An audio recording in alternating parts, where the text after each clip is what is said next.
This is Umar from Brooklyn. Umar, what's going on, man? What's on your mind? Wow, I'm like, I actually made an attempt to go to the Resist thing at Yvette Clark's in Brooklyn. Mm-hmm. But, it's like, I don't know. I just feel like there's a too late factor in it. So I just slumped off home because I'm like, this doesn't seem to be getting anywhere. Because what I'm feeling is like, it's hard not to be hyperbolic in this situation because it's amazing, especially since all the hyperbole's been used since the 2000s began. Yeah. Oh, he's like Hitler. Oh, this is like Nazi Germany. But for God's sake, people, there's a good book. It's long, but it's good because what it does, it charts the rise and fall of the Third Reich. Mm-hmm. Very first thing that the Nazis did was to go after the opposing thought, what they call the socialists, which I guess they were socialists.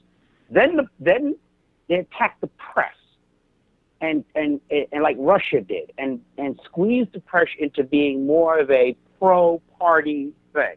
Mm-hmm. Meanwhile, the politicians at the time saw their rise and said, okay, we'll give them an office, which pretty much got Hitler into power. This is exactly what happened. We'll cooperate. And I can't help it, but this is what I see happening. Now, when people say, okay, we got this Republicans, we got Trump, everybody, they're in control right now.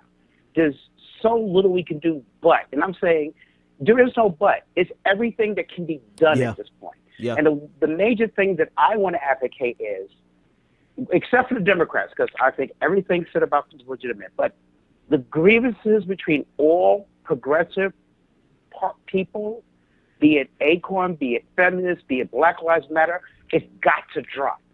Because the other thing that we can do is become a unified field. Mm. Because remember, I was watching, what's that comedian's name who's on TYT, but it does its own thing. What is his name with the glasses? Jimmy Dore. Jimmy Dore showed that a bunch of middle-aged and elderly, let's say it, white folks went and shut down a pipeline. Mm-hmm. And the interesting thing was they did it and they spoke out and they said clearly, because we're not going to get the same thing a minority or a brown person would get. That we know we're not. Mm-hmm. But that's about to change. And if we don't seriously come together, if Chicago, if Trump sends those National Guards into Chicago, I really think the test case is DAPL, but no one's really, it's not a major city. I'm not trying to downplay the importance of it. Right. But Chicago is going to be like the test case. Mm. When that happens, that's it. And then the person who keeps this Joseph Balin keeps coming on here, I think he should chill out on what he's typing. But, the problem is there's parts of what he's saying I can't necessarily disagree with him. They're coming. They're not here. They're here, but they're still coming because, like it or not, what people are noticing, the protests have backed things off. They're switching off how they're doing. Yeah. But I'm saying it's got to be protests. It's got to be the voting. It's got to be the midterms. And I think y'all are going to be shocked at the turnout in the midterms. Oh, yeah. But it's got to be economic.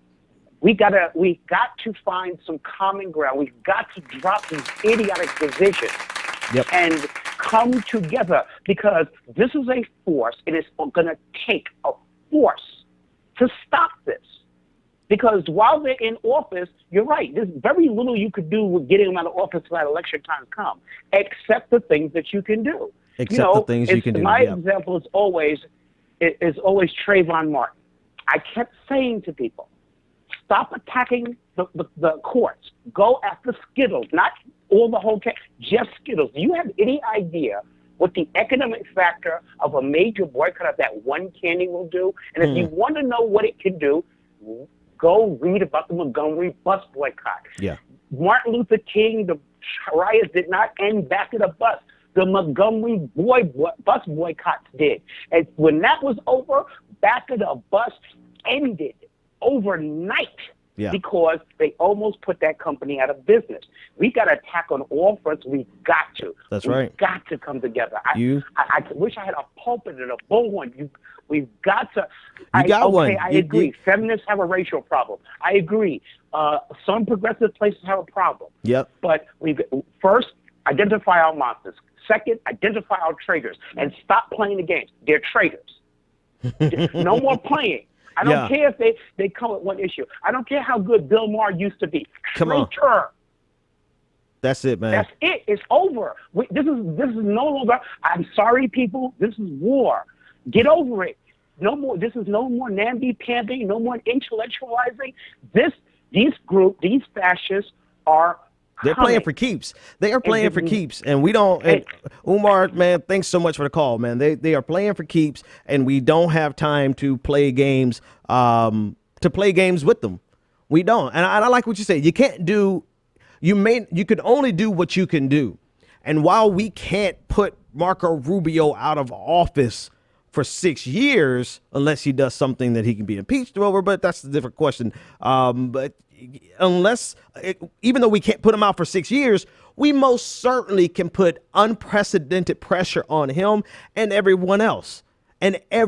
We may not have the money to fund a primary against Joe Manchin and to properly fund all of the other primaries all the other fights that we need to fight in terms of an election. But we sure as hell can start putting pressure on Joe Manchin. Right, it doesn't have to be an all or none proposition in our approach towards these politicians, and I love what you said also. And I'll just reiterate: you do have a platform, you do have a loudspeaker, and I'll be your loudspeaker. But we have to do economic pressure as well. All the above: march, protest, call, send letters, write letters to the editor, go out and boycott.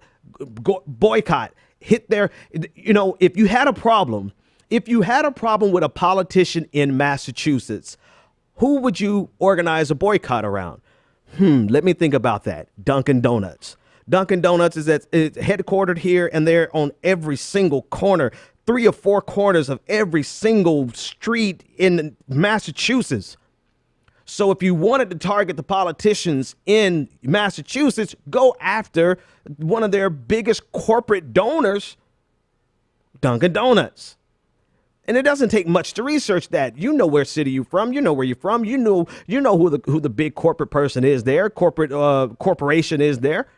Go after them.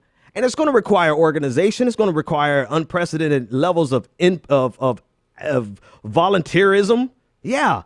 But if there's ever a time, it's now.